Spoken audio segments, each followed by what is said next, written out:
why don't we talk about happiness? But along the way, yeah, as I prepared, I was thinking, oh, happiness is only half of it. Yeah, we should talk about unhappiness as well, so that we see the whole picture. Yeah, and along the way, we will look at how we should view the combination, the blend, yeah, of good times, of easy as well as hard, yeah, and difficult times, yeah, in our lives. So I have called this talk "From Craving to Contentment." Yeah, how do we move from, the state of having craving in our minds to a state of contentment? Yeah, and I use some round objects. Yeah, going from Coke to green tea. I used to like Coke a lot, when I was young. But now I'm more a green tea person. Yeah, so there has been a shift, yeah, in my preferences. Things that are less sweet, also less exciting, yeah, and less tasty, yeah, as it were, to something I think has a deeper taste, yeah, and a more meaningful flavor, yeah, to it. So let's look at our existence. It's a mixture, isn't it? Yeah, nobody is ever really 100% happy. Yeah, and hopefully there isn't anyone here who is 100% unhappy. In the science reports that I have read, they say, yeah, after they've done all these experiments and studies, a normal human being is usually 60% happy. Yeah, and the 40% might be unhappy. So we are a mixture. Anyone who is more than 60% moving into the 80, 90%, I think we have to do something about it. Yeah, because if we are unhappy and we don't realize it, we allow that state to stay in the mind. It festers. Festers means it rots, and then it puts down roots, and that is the beginning of depression. Yeah, we have to be very mindful of what happens in our mind, and so that we are able to regulate it, look for help if necessary. Yeah, we need to do something about it. But on the whole, yeah, modern science tells us we're around 60% happy. And then we meet the challenges of life. Yeah, and then we see how we can overcome and learn from those challenges. So in Pali, we have a mixture of dukkha, yeah, and sukha. And these have been incorporated into Malay language, so it's not difficult for us to understand. Dukkha and sukha. I'd like to share with you something my late teacher said about the happiness and unhappiness in this world. Buddhism, yeah, the way the Buddha approaches the reality. Yeah, we are talking about realities. And this is why the teachings of the Buddha is different from any other religious teaching in the world. Yeah, we look at reality. This is how we are supposed to understand the real nature of our lives. We are not looking for, I like to use this word, fairy tales.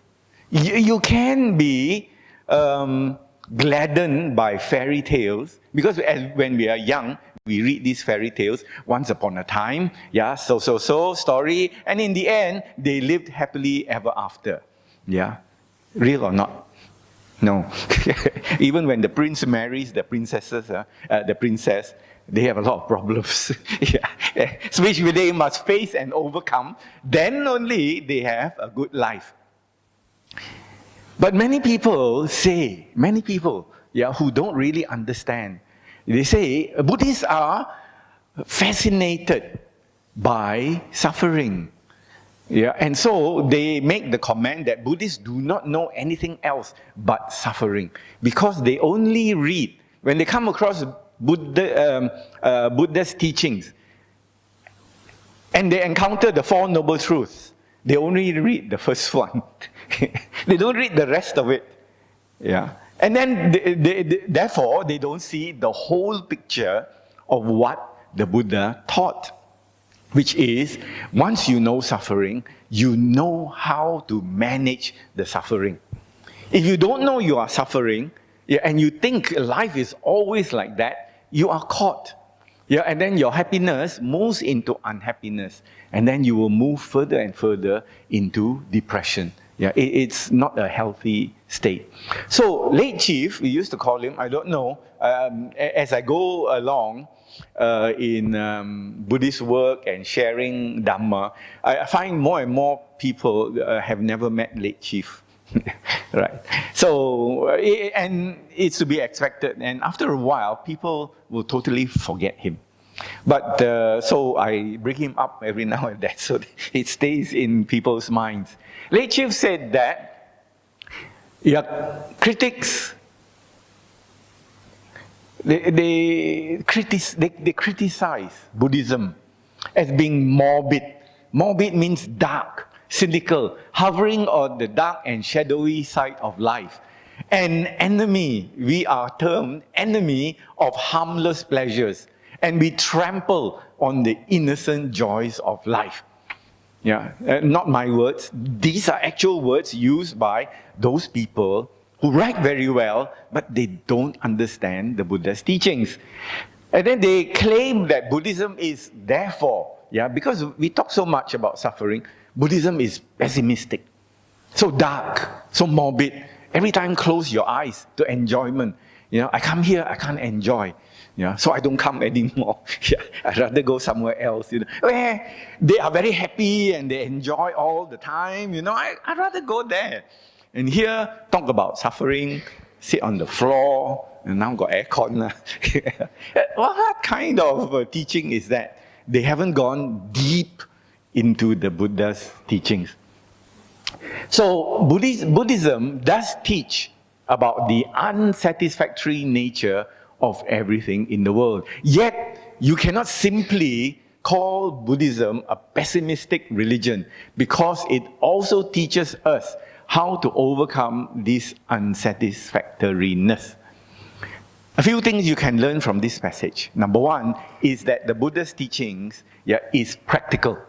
Meaning to say, you don't come and just listen. You have to overcome the suffering. Once you hear it, you understand it, what are you going to do? Are you going to go back and write a book and then put it in the library? No, the Buddha never meant his teachings to be taken in that way. Even the Four Noble Truths, if you look at it, the first noble truth of suffering is to be understood. There must be action after it. It is a DIY to do type of teaching. You must listen, you must study, you must learn, and after that, apply it.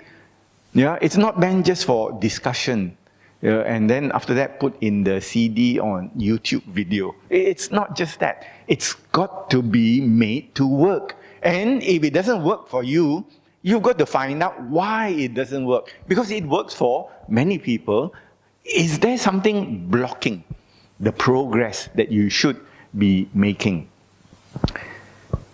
So, because of this, there was one time the Pope, the head of the Roman Catholic Church, he visited, this is 3 popes ago, John Paul. He visited Australia. And he invited all the religious people in Australia, doesn't matter, various denominations, various faiths, to come and have tea with him, except Buddhists. Because he said Buddhists deny, they close their eyes to what the Creator has given them. So therefore, I don't want to mix with them. So he invited everybody except Buddhists. So Ajahn Brahm was not asked to go to meet the Pope. So now, another important part of what I would like to discuss today is causality. What causes the experiences that we have?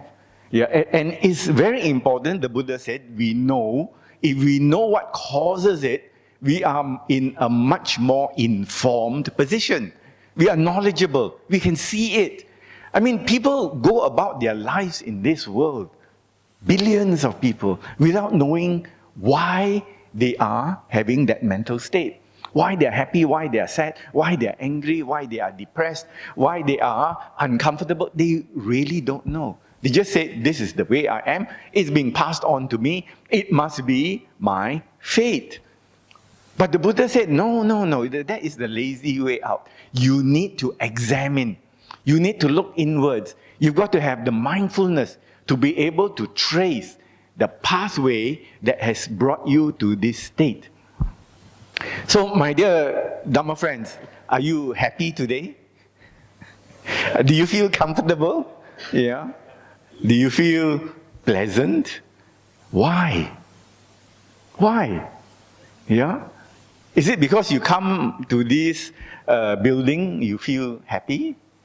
Is it because you are mixing with Dhamma friends, you are happy? Is it because you are listening to the Buddha's teachings through somebody else that you are happy? Why? Tell me why. Right? Yeah, we need to trace, that pathway, that road to why we are like this right now. So, causality means, well-being, which we want to chase after, has its causes. And those people that seem to be happy all the time, why are they happy all the time? Tell me. I want to know why you are happy. And those people who are not happy, they also should examine what are the causes. The Buddha said, everything arises from a cause. If there is no cause, a thing, a phenomena, something will not arise. I mean, we have energy to come here this morning. Why? What's the cause? We ate breakfast. If you don't have breakfast, you will feel weak.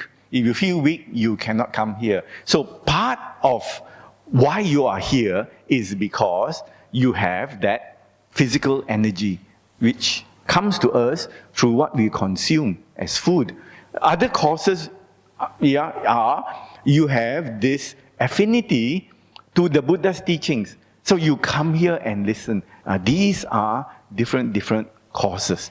So when we are not happy, and that happens because we complain a lot, about rising prices, etc. But some people take it very seriously enough to protest as well. That's fine. I mean, protest is allowed. But then, why are they so unhappy? Could it be that it is really difficult for them to make ends meet? So that's the cause. And therefore, the government has to take action to try to alleviate this discomfort, unhappiness in people. In the same way as us, when we are unhappy, in any time, at any time of our life, we must know why. Because we are Buddhists. And the Buddha said, find out, trace, go back, and look, why are you unhappy? And therefore, when we know the cause of that happiness or unhappiness, we can either do more or do less. If it makes us happy, we do more. If it makes us unhappy and we put our finger on it, we trace it and identify it, do less. Or even better, get rid of it. So that it doesn't stay in our mind anymore. So this is an important point I would like to make. As we finish this talk, as we all go home, as we go back into our lives, away from the Buddhist center, what is it that we feel? And we'll talk about feelings in a short while. What is it? So, important thing is to find out the cause.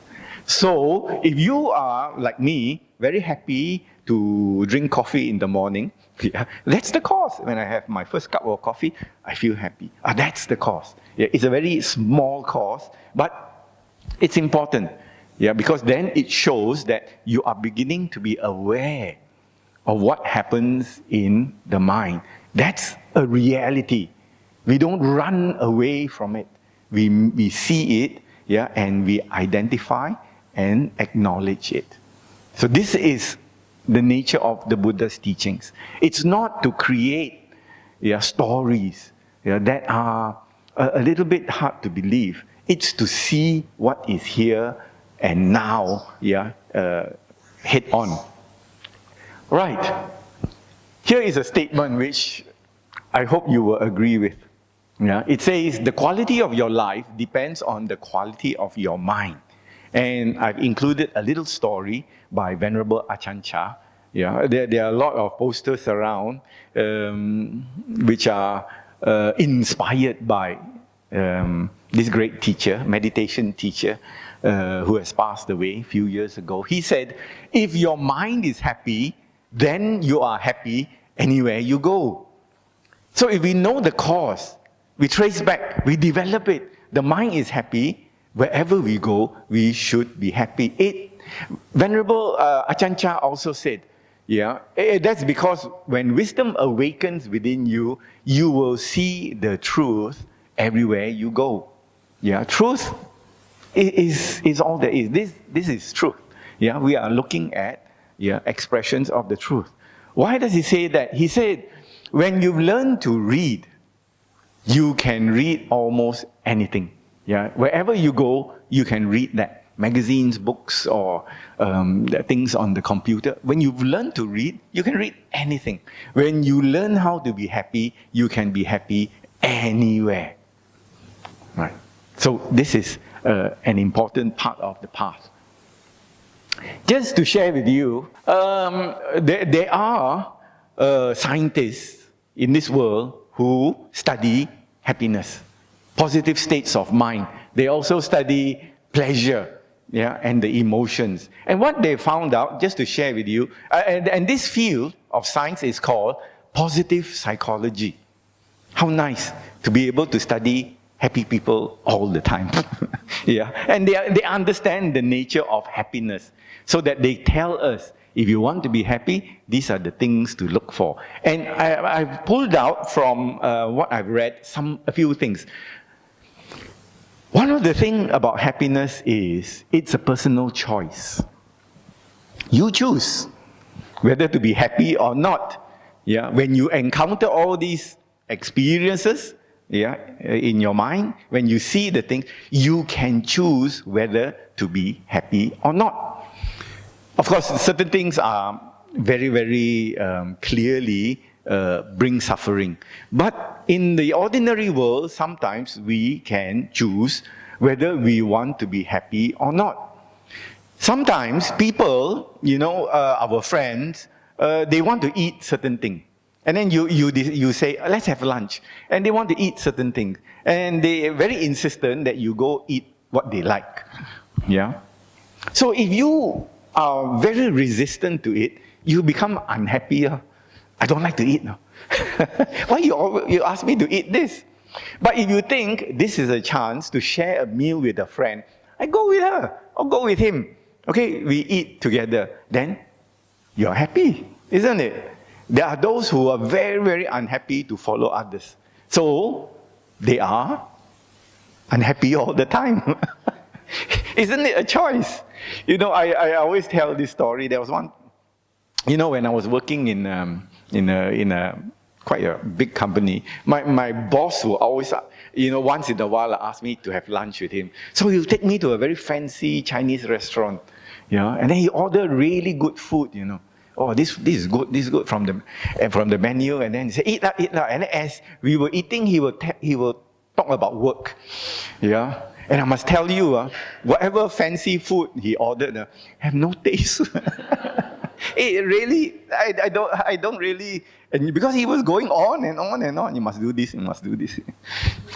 But I found that even when I go out, sit at the roadside, the mama, one packet of nasi lemak, with my friends, order kopi o. Oh, this tastes very, very good. So, what I'm trying to say is, we have a choice. whether to make the experience a happy experience, yeah, or not.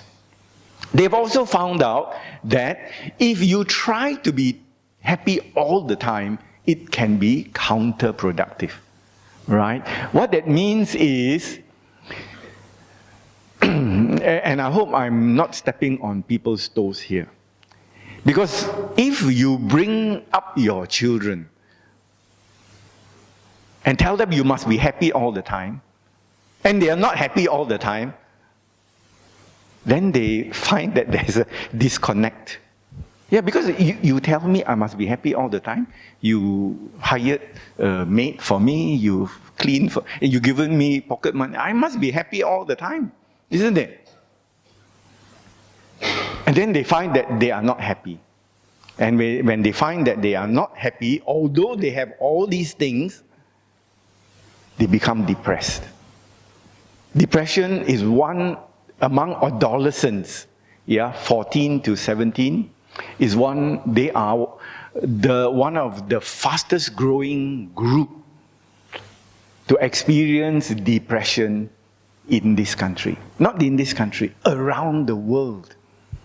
This adolescent group, they are having more and more depression very quickly. Because it could be, and I don't know, we can discuss it, that they have unrealistic expectations. Okay? Enough of that. Then they have found out, these scientists, doctors, psychiatrists, psychologists have found out that mindfulness, gratitude, and social connections, maybe that's why you come here on Sunday, social connections make people happy. Isn't it strange? There is this mind state called gratitude that makes people happy. And hopefully, if I finish, we will practice this gratitude reflection. Right? And these factors often interact and reinforce each other in the ways that are described there. So when people lose the ability to be grateful, they feel disconnected. When you are grateful to somebody, you feel connected. Thank you, thank you. Thank you for doing this. I'm very happy. I enjoy what you give to me. You help me. So immediately, there is a human-to-human connection.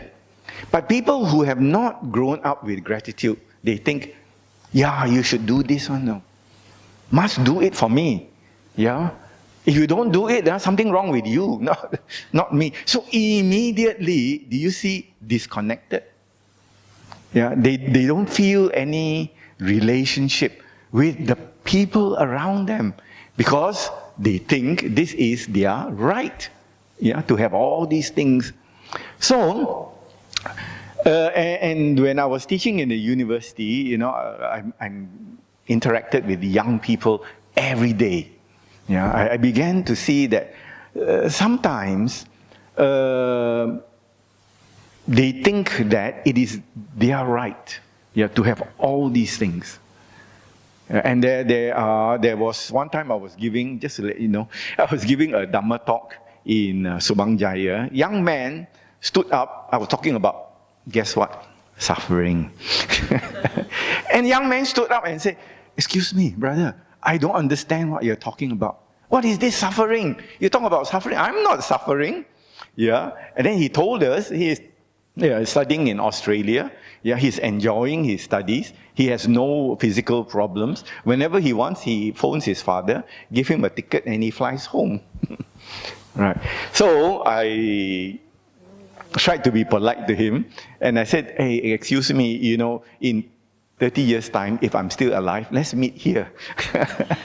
And then we talk about what kind of suffering. And then I realized after that, he is not suffering because his parents are suffering. You think studying in Australia is cheap?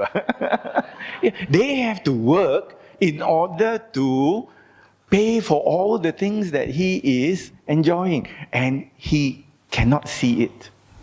He doesn't see it. That's why he said, "I'm not suffering. There's no suffering around me." He doesn't recognize the fact that others are really putting in effort so that he can enjoy all these things. Okay, then the worldly view of what or who do you blame? Blame is a very good game. Blame game.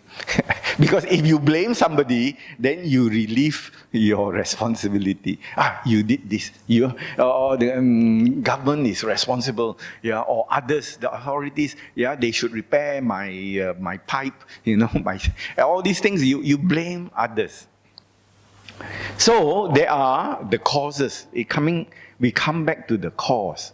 So many people, according to the psychologists, say that there are external causes. They blame external causes and they blame also internal causes. This is a chart when I encountered the information, there was a lot, so I simplified it to this chart. External are circumstances. Yeah, this is the world. Yeah, these things happen to me. Yeah, all these things that people do, it's their fault. Yeah, I should be happier. Because when I compare myself to other people in the world, they are happy, I should be happy too. They get free electricity and water. We should also get free electricity and water. Yeah, but then we never compare other things. Yeah, so circumstances. Then we blame other people. These people, they don't know what I want. Yeah, so they behave very badly. Therefore, I'm unhappy. I'm suffering because they don't know what I want. So they blame others. And then sometimes we blame fate and God and karma, usually karma. Yeah, because when things go well, they say, thank God. Thank God, things, I have been saved from this accident. Thank God. But when things don't go well, my bad karma. Right? So they blame all these external sources. They are like fate. Then they also blame life itself. Oh, this life is very bad, very hard, full of suffering, etc., etc., etc. How do I know this? Because I read Buddhist books. They tell me suffering, suffering, suffering, right? Without knowing the other side of it. And internal, and it can get quite extreme, we blame ourselves as well. Everything that is not right is my fault. I am no good. I am inferior. I haven't been given the chances in life. It's like this, no good, no good, no good. And then after a while, you start to believe it. Yeah. Because number one, other people might tell you, then you listen to what they tell you, then you keep it, and then you repeat it like a record. And then after that you say, oh, true, I'm no good. You start believing these ideas that people have shared with you.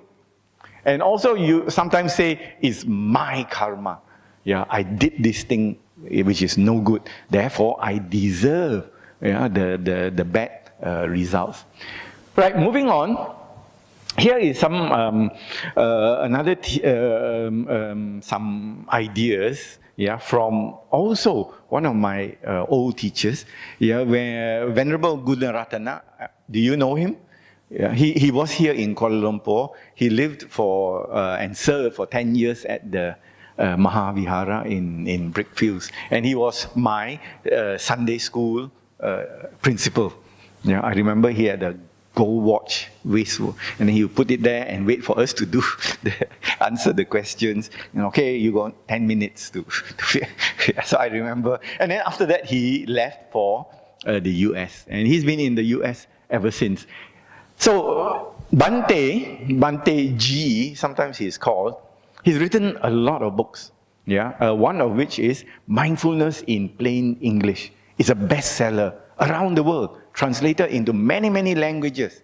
And if you can get a copy, it's worthwhile reading it. He also wrote this book, The Buddhist Concept of Happiness. And in that, he said, generally, people misconstrue, they make a mistake about the source of happiness. They think that by pleasing their insatiable desire, they can be happy. They do not realize that the means available to them to please their desires are limited by time, by place also. So Bhante said, when you try to obtain happiness by pleasing unlimited and insatiable desire, by means limited, you end up in frustration and losing whatever little happiness, relative happiness you have. Yeah, so this is what happens. And because Bhante is in the US, he sees, yeah, there are a lot of Western people, they are always chasing pleasure, enjoyment. It must be good. It must be something that I like, yeah, to do. So they are always looking for it. And I don't disagree that having money is good. Having money is definitely good, but up to a point. Up to a point. Here, these researchers in Princeton University have found out we as normal human beings need money up to a certain point where we are comfortable and secure. After that, anything extra, you work hard, it doesn't pay off. It doesn't bring you more happiness. Many people who don't understand, they think the more I have, the more happy I will be. And they work towards it. Yeah, they want to have a lot. 1 million not enough, 2 million, 3. And then the more that they have, they realize, something is not right. I got so much, I should be happier than all these other people. But when I look outside, these people are happier than me. And so there is a kind of a big question mark. Yeah, how come people who come here and listen to Dhamma talk seem to be happier than these people with billions to their name? Yeah. And if you look around out at the world, it is true. They have a lot of money, they have a lot of wealth, they have a lot of power, but their lives, I wouldn't want to go there. I wouldn't want to live those lives. So just thought I'd share this with you. Right now, how does it work? How do we identify and say that we are enjoying something? This is the natural process of our mind-body. When we bring objects in through the tongue, through the feeling, through the eye, through the nose, through the ears, and through our mind, the 6 senses, when it touches the mind, these are the sense organs. So we hear things, we see things, whatever, they come in. These are channels, doors coming in. As you are listening to me, right, and you are looking at me, 2 channels, the eye and the ear, right, are working. In actual fact, you are not seeing and hearing me at the same time. Your mind consciousness has only one, and the consciousness changes. So you have a seeing consciousness, that one disappears, then you have a hearing consciousness. But it's so fast. The Buddha said the consciousness changes so fast that in the flash of one lightning, like that, there can be billions of consciousness appearing very, very fast in our minds. So we think as you are listening, you are seeing, you think that you hear and see at the same time. That's not the fact. You hear, see, hear, but all so fast that you think it's happening at the same time. Right? So the speed of the mind. What actually happens is, when through the door touches your mind, you have a mind, and the mind is a conscious mind. When the object touches your mind, there is a reaction. That reaction happens usually around here. It is, in the Buddha's words, Vedana. English translation, feelings, but not very accurate. It is a reaction, caused by mind-body contact. So you feel it around here. What do you feel? 3 things. You feel pleasant, nice. You feel unpleasant, I don't like it. Or you feel neutral, I don't know what it is. These 3. Everything. It's happening all the time. As I talk longer and longer, and you sit there, you will have unpleasant Vedana. Because, aching, when is he going to stop talking? Because my legs, pain, no. What is pain? Is unpleasant Vedana. And then after that, you leave the talk, you start thinking about lunch, you get what? Pleasant Vedana. Oh, around the corner, something. Pleasant. I look forward to it. That feeling, pleasant, I like it, appears. So what is it we are looking for? This is the mechanics of happiness. We are looking for pleasant Vedana reactions all the time. All the time. And we want to avoid unpleasant Vedana all the time too. If you go near the toilet and the toilet hasn't been, I don't want to go there. Why? Unpleasant Vedana. We don't know, we know that this doesn't smell good. But the way it works is, we are reacting to the Vedana. Yeah, now, in this hall, as you sit on the cushion, I hope as you listen to the talk, there is a lot of pleasant Vedana. I feel pleasant. I feel nice. I feel good. That is Vedana. Yeah. So, this is the controller of our life. We don't really see it often. But this is what we work for, we live for, we fight for. It is pleasant Vedana. When we work harder, we get more money. I feel good. What is that feel good? Pleasant Vedana. You go ahead, check the account, online, how much money you got. I got so much. Pleasant Vedana. Then after that, the income tax takes away a big chunk. Unpleasant. What is the unpleasant? It feels tight. That unpleasantness is a tightness around this area. It's not nice. I don't like it. So, tight. So we try to avoid it all the time. I like to tell people, it is not just a feeling from mind body, it affects our physical processes. Because when you see things that you like, your pupil opens up the eye. And then you say, wow, the world is very bright. Every time I see you, the world is bright. It's true. Because when your pupil opens up, more light goes in. Then you feel, wow, so bright. But when you see people you don't like, your pupil contracts. And what happens? Less light goes in. Then you say, every time I see him, the world turns dark. Yeah. It is not imagination, it is true. When your pupil contracts, you get less light. Yeah. So, what I'm trying to say is, there are many, many bodily processes.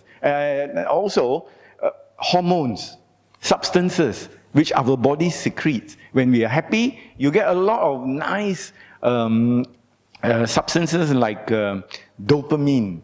Yeah, it makes us very happy. And when we encounter appearance of unpleasant Vedana, opposite. Body secretes unhealthy substances, such as adrenaline into our bloodstream. Any one of you in the medical field? You can understand. So the more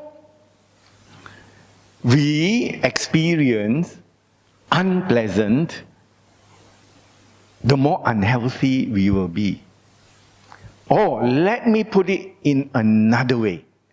The more we think we have unpleasant experiences, the more unhappy we will be. The more the mind says, you are unhappy. Or you get together, pakat with the mind, says, I am unhappy. The more we release these substances into the bloodstream. But when a person is happy, all these good things, including our chromosomes, are protected. That's why I was trying to figure out, why do my meditation teachers all look 20 years younger? It's because they have all these nice things going through their body. Yeah? But when they get sick, then it's a different matter. When they are young and practicing, they glow. They glow. They look very, very happy, and healthy. So this is an important thing. Do you feel your Vedana? Are you conscious, aware of your Vedana? Yeah? Do you know what it does to you? Yeah? Be mindful, aware of it. So, this is an important fact also. Buddhism teaches that the root of suffering isn't just what happens to us, but how you relate to it. There are some people, even when it is a difficult time, they say, life is like that, and they move on. And there are some people, when they encounter that situation, they break down, I can't take it. It's too much stress, too much pressure, and they change. And therefore, all those unhealthy things start to flow, through the body. And the first thing is skin. These substances affect the skin, very, very fast. So the relationship, how we see it, is an important thing. That, my dear friends, is the cause. All of us, when we come together and we see something happening, we will not see the same thing. Depending on our mind, our understanding, we will see it in different ways. And when something happens, some of us will say, it's very good, and some of us will say, it's very bad, depending on our perception. And through that perception, all these things happen to us. Whether we feel frustrated, unhappy, or we just, life is like that, just shrug it off and go on with life. The important thing is, how we see it through the mind. It's the cause. You can always complain about friends, about your boss, about your relative. I used to complain a lot about my boss, always giving me so much work. But my colleague said, the boss is a nice man. I said, what? Because the way my colleague looks at the work is different from the way I look at the work. It's perception, how you understand it, how you accept it, as well.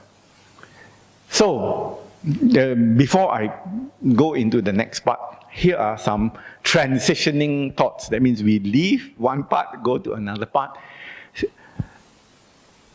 We are not saying that there is no enjoyment in life. There is. We enjoy simple pleasures.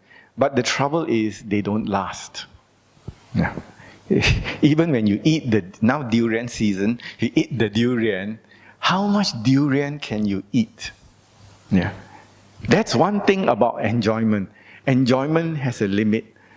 You eat until over the limit, then what happens? You suffer. It's like that. So we have to know, how. In fact, there are some people, a few years ago when durian was cheap, he ate so much, that they had to take him to the hospital to pump out the durian that he paid for. Because he was really having problems. Couldn't digest, all that. So pump out all the durian he bought. Because he overate the durian. So the enjoyment is like that. Number two, we always want more. It's not enough. There was one time my few friends, we used to like going to eat good food. So we went 30 over kilometers. There's one beggar chicken. I can't remember where. It's really, really good. Beggar chicken. So we went out there and we ate it and we enjoyed it. And on the way back, before we even reached back KL, we were discussing what to eat next. It can never end. It always goes on. The rest of it, we are always restless. We are always seeking. And we always want more. But we don't know what we want. We think we want more out of life. I want a lot from my life.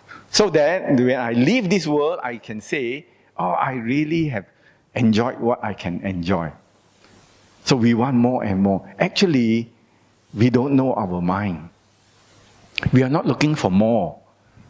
We are looking for release. We are looking for freedom from one. Isn't it? When we look more closely at how we are meeting these demands, actually we want to be free. But we don't know it. Because nobody really understands it unless they come to the Buddha's teachings. Then they can, now I understand what I was looking for. They always think that if something is empty, they have an emptiness, I must fill it up with something else. This is the normal way of thinking. Yeah? I don't have, I must have. So I go out and look for it. There comes a stage in your life, where hopefully when we become wiser, then we identify, hey, I cannot fill it up all the time. I can't fill up this emptiness. Actually, what I want is to be free of this emptiness. How can I be free of it? This is what we are looking for. But we don't have the wisdom or the support from wiser people to put the finger on it. We just know something missing. And I want to fill it up. Because if I don't fill it up, I really feel unhappy. I must fill up that missing part.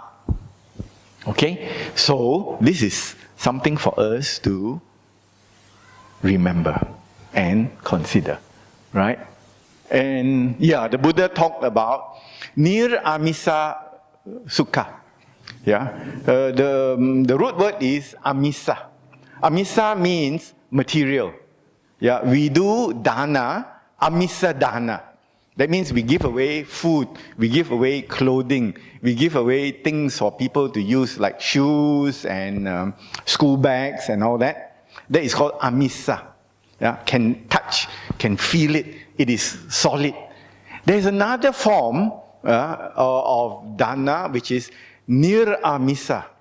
That means not able to touch, but it's still there because we feel it, we experience it.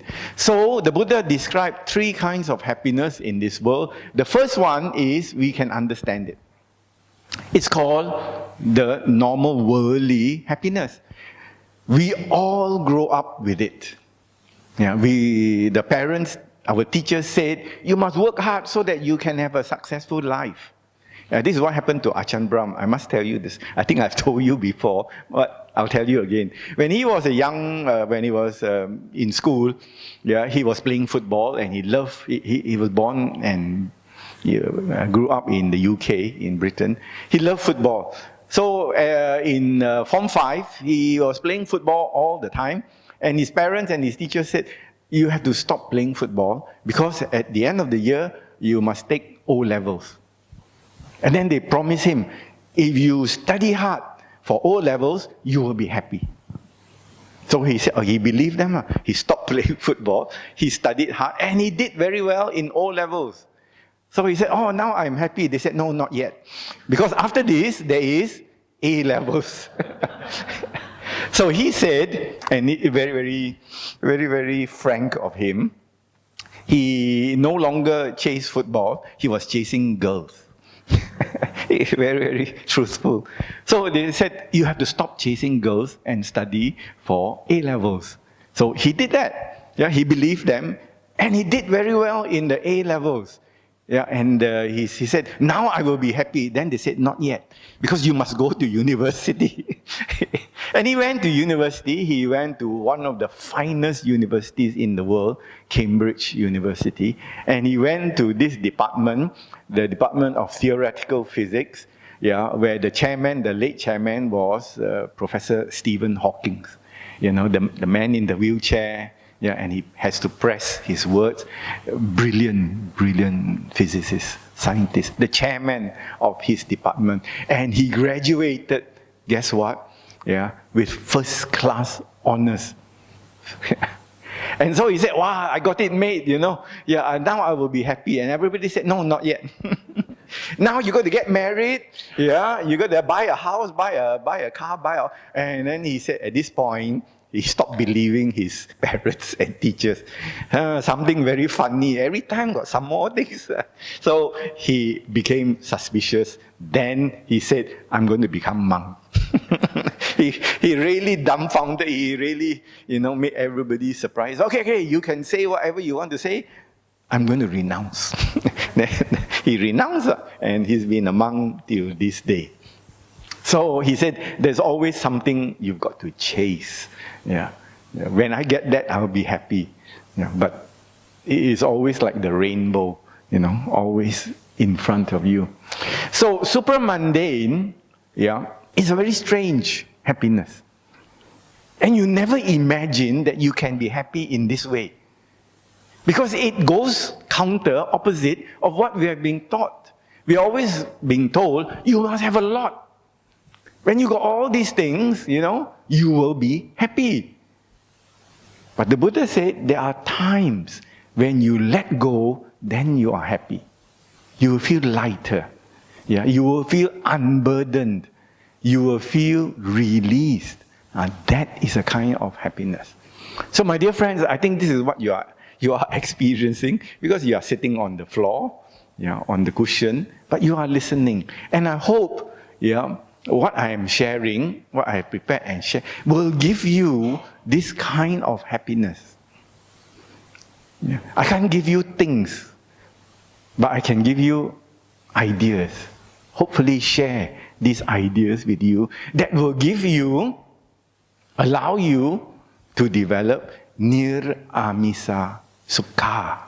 Sukha, this happiness. It is a sukha of, now I know, now I am not going to grasp.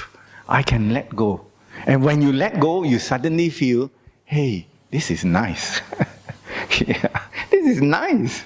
I didn't think it would be so nice to let go, but this is what it is. So let go. I'm not saying renounce. Shave your hair. I'm not saying that. What I'm saying, at certain times of the day, you have to let go. Certain times of the week, you can let go, like Sunday. Certain time of the month, like full moon, new moon, you try to let go. And when, age catches up with you, you can also let go. All these things. And it's a light happiness. It's a happiness that that makes you float. Rather than the happiness of, I have so much, it holds you down. Right?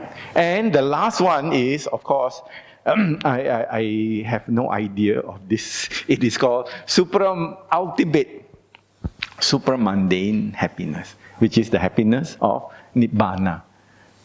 So there is sukha, which is from worldly happiness, worldly enjoyment, and there is unworldly, which is rooted in renunciation and letting go. So look at these people. And the one furthest on the right hand side is the happiest man in the world.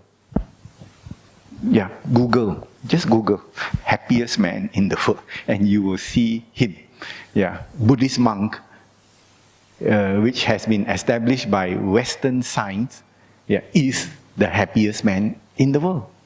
They've stuck all these wires, put him in an MRI machine, and after a while they decided they cannot measure him anymore. So they said, to complete my work more easily, we call you the happiest man in the world. Because the machine cannot measure him anymore. His happiness is off the charts. I talk about 60% happy. He went right above 100 and popped some more. So they say, my machine cannot measure you. So let's make it easy. You are the happiest man in the world, Sao Tong. That's how the researcher approached it. So if you are less concerned with yourself, not so worried about yourself, you will be lighter. Because the self is what makes us attached and heavy. And ultimately, and this is from Bante Ji, You know, when my father and mother passed away, I have to go to the police station to fill out a death certificate. So in that section, there is cause of death. Yeah. So it could be, normally you fill up what old age is the cause of death. If you get disease like COVID, then you put there COVID-19 caused the death. Yeah. Or cancer, nowadays a lot. Cancer, the cause of death is cancer. But Bhante Gunaratana, recently, when I listened to his talk, he said the ultimate cause of death is birth. Yeah. This is what the Buddha said. If you are born, you have to die. That's the cause of death, isn't it? No one escapes. Everybody has to face it. That's the cause, of, our suffering. So knowing this, we have to be wiser. We have to approach the events of our life with a lot more wisdom, and mindfulness. So I'd like to thank you. We share with you these two lines. Pleasure is when we get what we want. Happiness is when we are free from want. It's light. It is not heavy. It is a freedom. So I'd like to thank you for your kind attention. If we can, would you like to do some meditation, reflection? And this is reflection on gratitude. Gratitude. It's to do with counting your blessings and not your burdens. So I have prepared this. It's a kind of verses where we will recite in our minds to bring up this mind state, which will give us pleasant Vedana. When you bring up the gratitude, pleasant Vedana will form. I hope you will notice it. And to some, it will vary. Some people have a very, very strong gratitude, so the pleasantness will form quite fast. Sometimes you got to work a little bit on it. So I hope you will take it home, and you will practice it on your own. We can do it in two ways. You can keep your eyes open and look at the words. Or you can close your eyes and listen to my voice. And if you do it that way, then you can relax your body. Please sit in a position, posture that is very relaxing. And you allow your the tension, whatever it is, try to move so that you are not so tense, in your joints and in your muscles.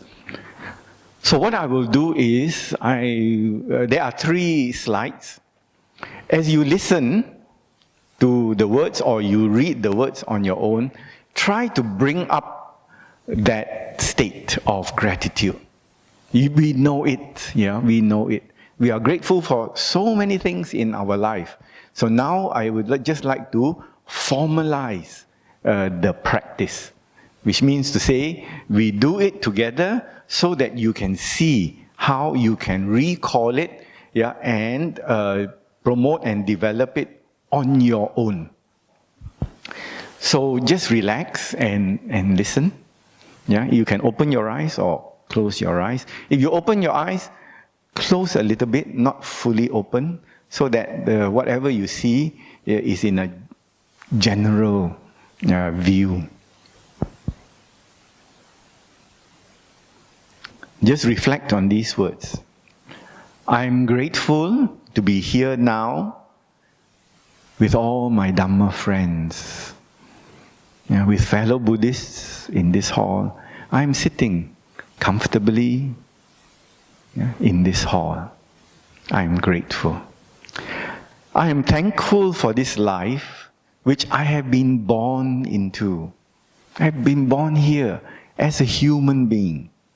Being born a human being with all my faculties working, I can see, I can smell, I can taste, I can hear, I can feel, I can think. I'm thankful for this. I'm not missing something great that disturbs my life. Everything I should have, I have. I'm grateful to all the people who have contributed to my well-being in the past, lifted me to where I am today. Say thank you to all these people. You know who they are. They've helped you, they've supported you, they made you comfortable. Thank you. The labor of many, near and far, who made this comfort possible here and now, which could be my family and my friends, who have cared for me, given me warmth and security. I remember them all. And from deep within me, I offer gratitude. Thank you. Thank you so much. We go on. I'm grateful for this body, the good health I enjoy. Though it knows pain and change and age, it still allows me to live, to act, and to cultivate. Thank you, body. I remember the food that has nourished me, the roof above me, the bed beneath me, and all of life's wonderful events I remember and treasure. It's a good life. Thank you. I'm grateful for all the experiences of this life. The easy and the hard. The losses that made me tender. The failures that deepened my understanding. These have made me the person I am today. I'm wiser now, open to life's truths. Thank you. Feel the gratitude in your heart area. I'm grateful to have this alert and conscious mind with which I seek the truth and win that incomparable happiness. I study and practice the Dhamma. I am grateful to my many teachers, both worldly and spiritual, who have loved me, taught me, and shaped my life in unseen ways. Thank you to my teachers. I am grateful to the Buddha, Dhamma, and Sangha, who unfold the way to the end of suffering. I strive for liberating wisdom, to be free of suffering, to experience Nibbana. I do not own this life, but I cherish it. I do not command time, the time that is moving so fast, but I rise to meet it. Here and now, I choose to be present with a grateful heart and a contented mind. I open myself to all life's conditions. Whatever may come, let it come, and wisely accept everything that is to come. With wisdom, with mindfulness, with a calm mind, I will meet everything that life presents to me.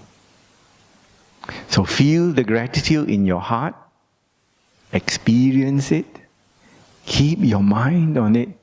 Just say, thank you for everything that I experience. I am grateful to everyone who has helped me. Thank you.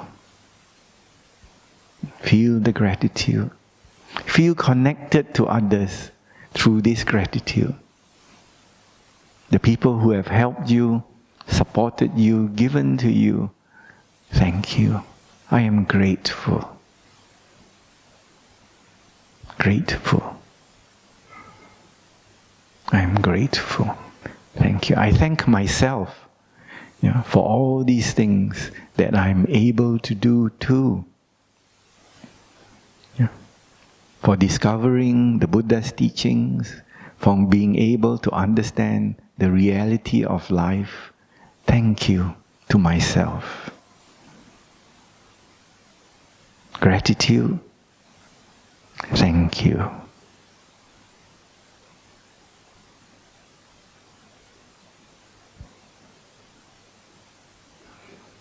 Be at peace. Be contented. Be grateful for this moment. Thank you.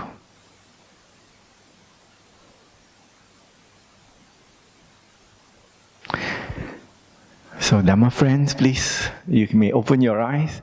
I thank you for inviting me and sharing this little part of the Dhamma.